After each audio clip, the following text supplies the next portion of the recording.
So how can I get you on that first screen with the search results to have 5 to 7 people that can truly, truly help you, right? Because right now I wrote a list. I think I tried over 30 different types of things to heal my ankles because it wasn't working.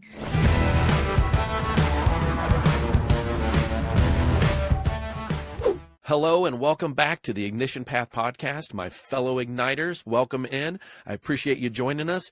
Don't forget to like, share, subscribe, and tell your friends if you hear something during this podcast that resonates with you, share this episode with people. Right now, we've got a guest coming in, Alenka. How do you say your last name, Alenka? Kyslik? Kyslik, yeah. Oh, okay. I got it right. So this is Alenka Kyslik, and she's going to tell you all about her business and her entrepreneurial path, because that's what we're about here on the Ignition Path podcast. So go ahead, Alenka, and tell us exactly, the proper way maybe to say your name. I always butcher that stuff. And then who you are, what you do, and we'll go from there. Yeah. So hi, my name is Alenka Kyslik. The first name's phonetic. It's easy enough. The spelling is what trips people up, usually.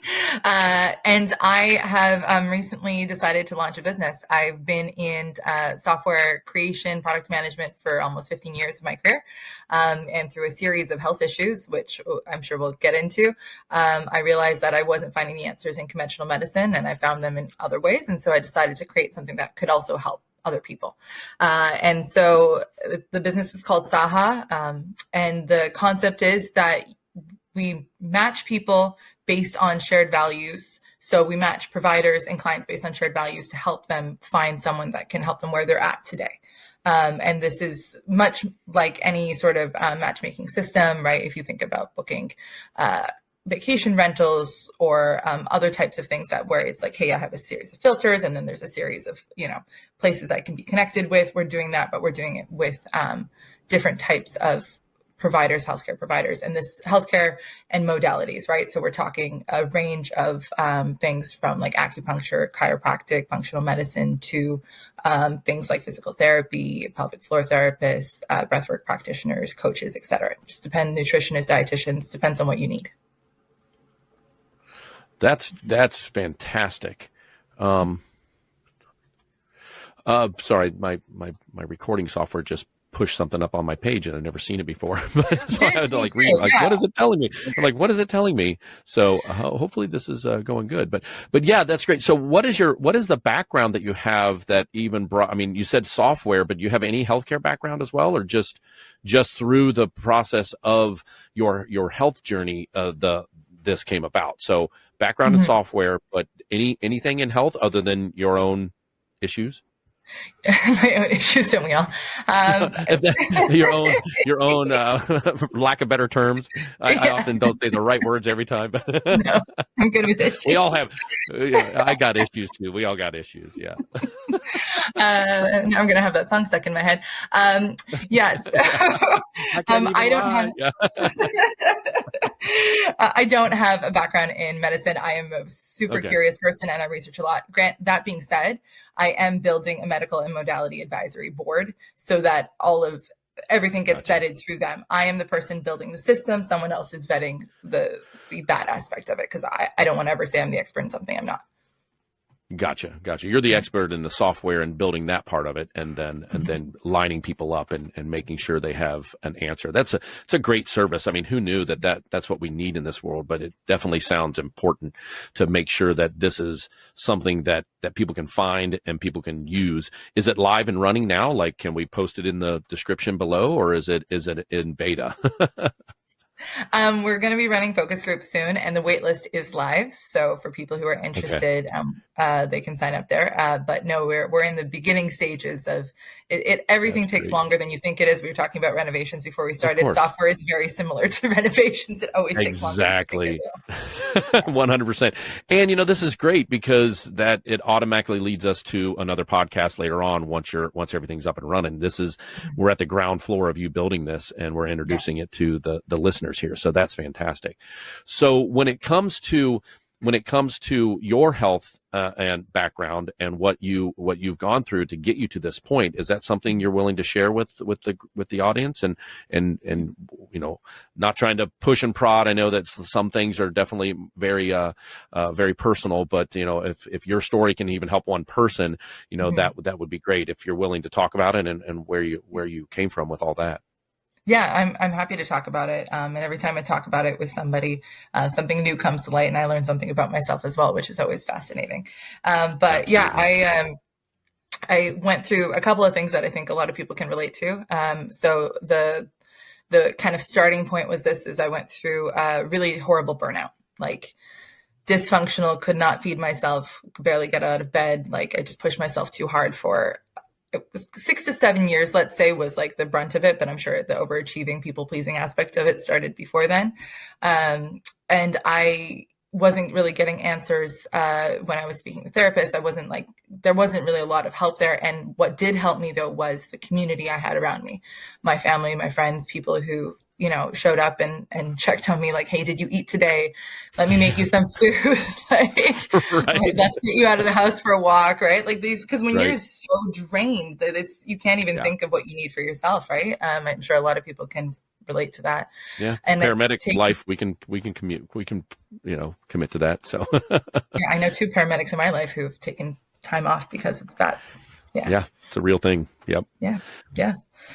Yeah, so that's where that started. I'm happy to go into that in more detail. But I think what really struck a chord with me, in addition to like, you know, all what I said, is at one point I had such extreme pain in my mouth. And I'm the type of person who doesn't usually take painkillers. I try to like not. So like for me to really need something and ask for something was a big deal. What it turned out to be when I went to the dentist is I was not only grinding my teeth, I wasn't wearing a mouth guard at night, I was grinding it during the day. So every time I would see my boss's name, every time I would get a notification, every time I would talk, I would go to like, you know, see friends and talk about work. And I felt myself grinding my teeth.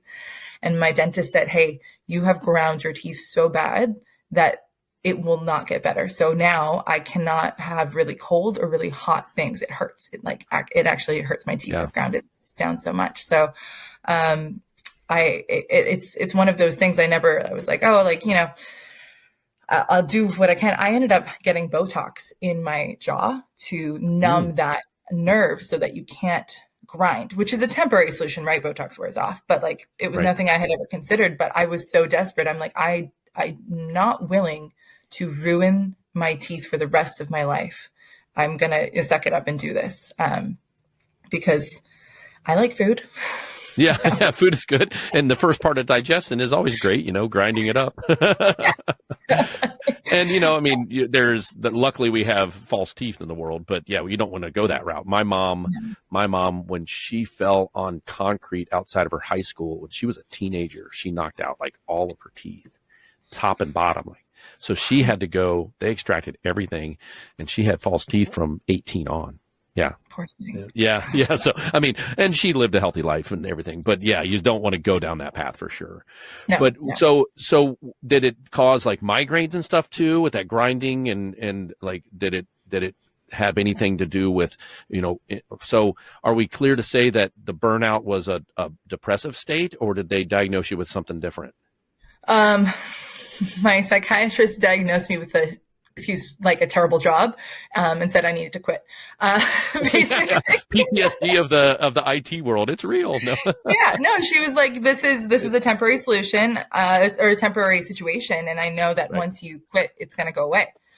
And sure enough, it did. I mean, granted, it took me a couple of years to really get my feet under me, and then, you know, to cherry on the cake, I was in a pretty good place. I was ready to get back to myself, and I stepped off a curb and tore apart my ankle. Tore. Had that. And I had that. I thought, you know, it's like when you think things are getting good, you do something, you push yourself too hard. Yeah, it's the lesson. I've been there.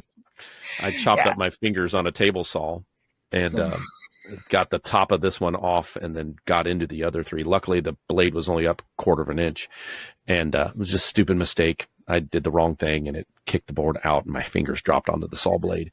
And I knew exactly when it happened. I'm like, I know what I did wrong. And, but that kind of sent me into a spiral because I had to be off work. We didn't have a light duty program at the time at my job. So I wasn't able to do what I want to do, and what fulfills me is serving my community, and serving others. I'm here to serve. That's why I started the Ignition podcast, to serve the entrepreneurial side of me and other people out there that are entrepreneurs, and promote their businesses. Right. So things were going bad. Like my wife was like, "You're not acting right," but I've crashed my car during that time. Like, it was this crazy cycle, right? And so it just lays into what you were already in a state that you didn't like to be in, but you knew the reason, and then you step off a curb and hurt yourself. It's like, so I thank God I didn't hurt anybody in the car accident other than my car and their car, but it was just one of those things where, I'm sitting there waiting for the police officer to come, and I ended up knowing the police officer because it was in my local municipality. And I'm just like, and I told him, because I'd known him for years, I'm like, I'm at my lowest right now, man. I need help. And he's like, "What do you mean you need help?" I'm like, I feel like everything's going out of control. And so, because he's a public servant and I'm also a public servant, and he's the police and I'm the paramedic, he checked on me several times over that next couple of weeks, just to say, "Hey man, you need to go, get a beer." I'm like, "Well, no, I don't need to go get a beer, maybe a coffee," but it was one of those things where I've been there, and that's, the stigma around asking for help is so painful to do for first responders and for, people that are leaders in their industry. Like, you're a leader in the software industry, and I bet you didn't feel good to raise your hand. Right. But talk a little bit about that. Like, when did it come about that you're like, "Oh, I'm at rock bottom and I need to do something about this"? And then from that, did the software and this matchmaking company come about? Yeah. So I think there was two spots. There was one with the burnout, one with the ankle, where I just hit absolute rock bottom, because the ankle injury I'm on year 2 of healing, because I keep re-injuring, which is like a totally different, if you want to talk about hypermobility, I'm there with you. So, that's a whole nother story. But so the first was when I had a friend visit, very, very good friend of mine visit, and I was in the middle of that burnout. This was before I went on leave because of the burnout. And she came over, and all she did was clean up and organize my kitchen. And I melt. I was just like a puddle on the floor, because the fact that I did not have the energy to do that myself. And it's not like, there was rotting vegetables or anything. Like, it wasn't like a disastrous mess, but it was more than I was comfortable with. Right. And that it gave me a realization, and she gave me a really good pep talk, and she's still a good friend of mine today, but she's like, "No, this is terrible, and it's going to get better." And I think about what she said all the time. Well, and that's great that you were able to hear someone's, that's going to be heartbreaking in itself. You're hearing someone get real with you, and that sends that, depending on the person, that could send you in a rage against them and never talk to them again, or it could send you in an aha moment. So it's kudos to you for kudos to her for having the strength to tell you the reality of what she's seeing, because you're not, at that time, you're not seeing the reality. You're in a whole nother state. I know, and it's just great that you guys had that relationship and she was willing to do that for you, because that probably helped a lot more, that now looking back, but yeah. So let's go back to the software itself. So you mentioned a couple of different, chiropractic and stuff like that. Breath work kind of led me to a gal that I interviewed once that does human design. Have you explored some of those alternate areas so people have options, or like how much of the different alternate, medical stuff is involved with that, to introduce it to people? Because I had no clue what human design was until I was on a podcast and my other co-host, said, "Hey, we're having someone call on about human design." I'm like, well, what the hell does that mean? And then they told me, I'm like, wow, you pegged me for everything I am. And it's but the birth date and the time. So, talk a little bit about that and how, what other services are inside of the software. Yeah. So for me, I had, this was sorry. You're okay. This is a phone. I'm so sorry that it's my extra testing phone that just went off behind me on the ground. I didn't even realize it was there. I'm so sorry. That's what I like about the podcast format, man. I'm just that's not going to get cut. We're just going to leave that in. I mean, it's a human. We're real people. I have to have extra devices because I work in software, and some of them have a lot. Oh my gosh. Oh, right. Yeah. Gosh. Yeah. So, it was this realization I had. I was speaking with someone, and she was like, I do this for people, and it's based on this like her religious beliefs. And I was like, I think that's so beautiful that you can build something that's based on something that matches with your values.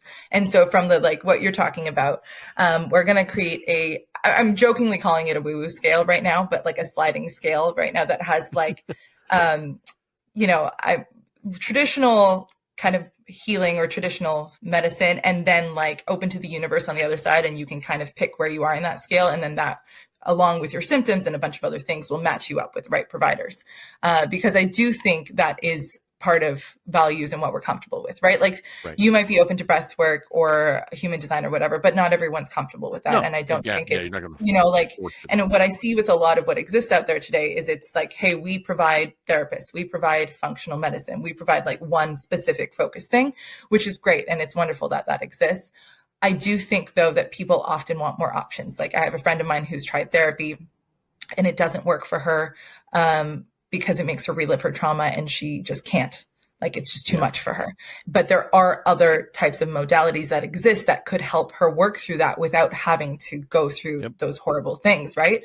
So it's just a matter of how can we create the kind of best space that helps match people in a way that makes sense for them. Like, I don't want you seeing something on there that you're like, no, I'm like, that's not my thing. Like, I'm not, that's not, I'm not interested. Right. So how can we match this in a way that is helpful, easy, and straightforward? So a piece of, advice or the kind of a standard that exists today in software is you should have 5 to 7 choices on a page maximum. So this is like in terms of buttons you click on, in terms of actions you take, et cetera. So how can I get you on that first screen with the search results to have 5 to 7 people that can truly, truly help you? Right? Because right now I wrote a list. I think I tried over 30 different types of things to heal my ankles because it wasn't working. I kept on re-injuring myself. I kept hurting myself. And the orthopedic surgeon was like, rest. I'm like, okay, but my muscles have atrophied now. Cause this is there's a point where this works and there's a point where it doesn't. So like I need to find something else. So I started doing my own research and digging into it. And I'm grateful that I have the knowledge and the skills to be able to read some of these articles and, like scientific studies, but that's not available to everyone. So how can this system create a matchmaking that connects people that, hey, like I have, like, for example, if you're going through something that's really tough with your kid, you probably want a therapist that has kids and specializes in that type of thing, right? You don't want somebody who's, like you need to have people who you can relate to and that share the same values. If you're like, hey, I am miserable, I just need a break, let's give you somebody who can provide you relief. If you're like, hey, I need someone that keeps me accountable to like get whatever it is that you need to get done, let's get you someone that can do that, right? So there's a variety of systems that I can talk about this for ages that basically makes you to make this efficient. This is what I'm good at. I'm not good at, like you said, the modality and the medical part, but I can do this piece of it. Yeah, and line people up and whatever they choose. It's almost like you said, it's just the way it works. So this is an app, or is it like a website that you go to like what's the technical side of how this will work? Yeah. So something that I tell people that I don't think a lot of people know is when you have an app on the App Store or the Google Store, they take 30% of your revenue off the bat. Which I'm not okay with from these practitioners that are losing 30% of their charged rate. Like, that's not okay with me, So we're launching a website because the website it is a lot more fair. Well, the thing is, it's a website that people can get to from Chrome or, Safari on their phone. Yeah. You make it super easy to use, and it's like, it's effectively very similar.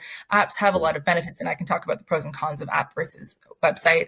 But the biggest con for me is that 30%. And then it will cost you like 3-4 times the amount in terms of development to build an app over just building a website. Yeah. Yeah. I didn't think about that. Yeah. Cause that's a whole nother ball game. So, okay. When it comes to, so when you're talking about the different modalities, this is where I believe that the Ignition Path podcast and then my other podcast, Elevate, which is for first responder health, mental health and resilience. There's a little bit of a crossover here now, because what you're describing of some of the modalities out there to help people, especially in the mental health space. Let's just talk about mental health for a second, let alone because it is health. I mean, mental health is health, and we all need to know that. And if you don't think it is, then go listen to the Elevate podcast with a lot of my guests, and you'll quickly realize that mental health is a huge factor in our healthcare right now, let alone physical stuff.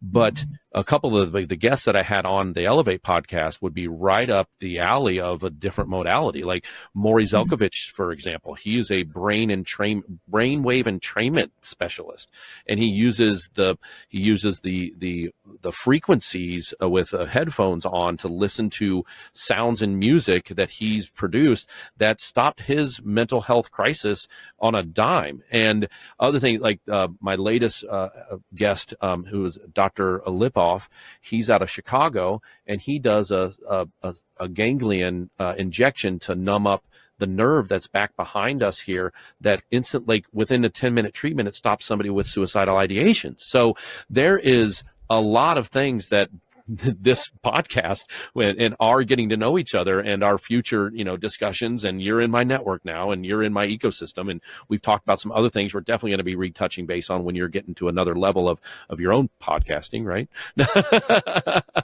Because I think that's going to be a great way for you to spread the word of everything and have guests on yourself that would show and introduce them to the people that are going to be in this webpage, not app. So, there's definitely some things that I'm going to be able to kick over to you, people that I know, people that I've already had on my podcast, my detoxification, Dan Root. That's another huge thing about detoxification and what that can do with sauna and niacin. It's just a lot of really cool stuff. And I think this is that crossroads where Ignition Path and your entrepreneurial path is now bleeding into things that I've already, found and people that I've already introduced to the world that I'll introduce to you at a later date, and get all those people's information to you so you can reach out to them. But yeah, anything else? Like, go ahead and tell us how, like right now, talk to us a little bit more about your waiting list and how that operates. And if people are interested in wanting to use this app eventually, like what is the process at this time?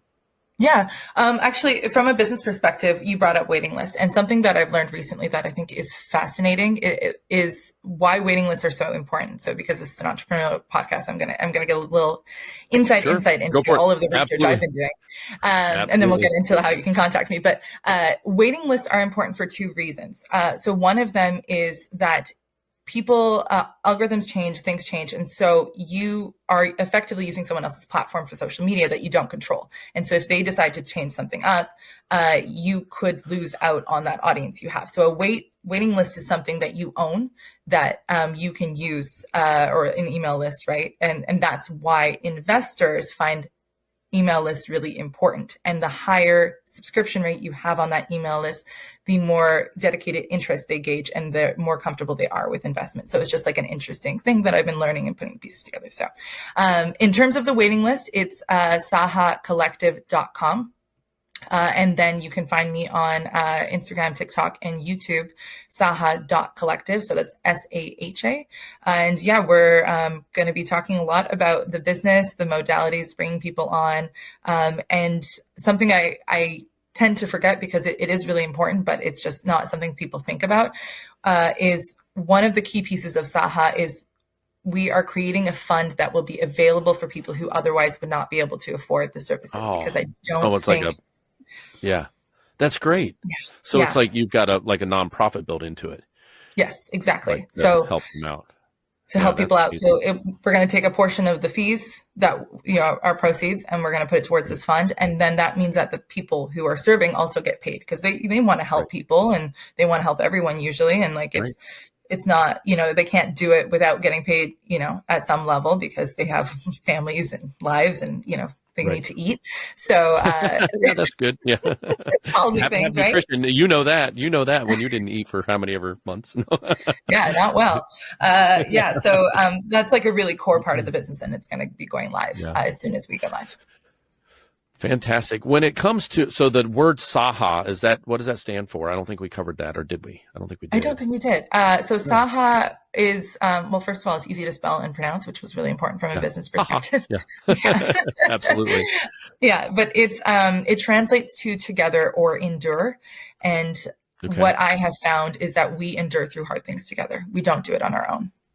Yeah, absolutely. That's community. There is strength in the community, and that's what I'm finding with all kinds of my podcasting endeavors, with everything. I'm finding the strength in the community. So, but yeah, well, thanks so much for coming on. Don't forget that everything that she mentioned will be in the notes down below. Her website, how to be on the wait list. I'm very excited to see this path and how this grows. You and I are going to be in contact for sure several different times for other reasons as well as this. I want to get you in contact with some of the people that I've had on my other podcasts as well already, just so you know that there's different things out there. And from that, I just want to thank you for coming on, Alenka, and we appreciate your time and your insight.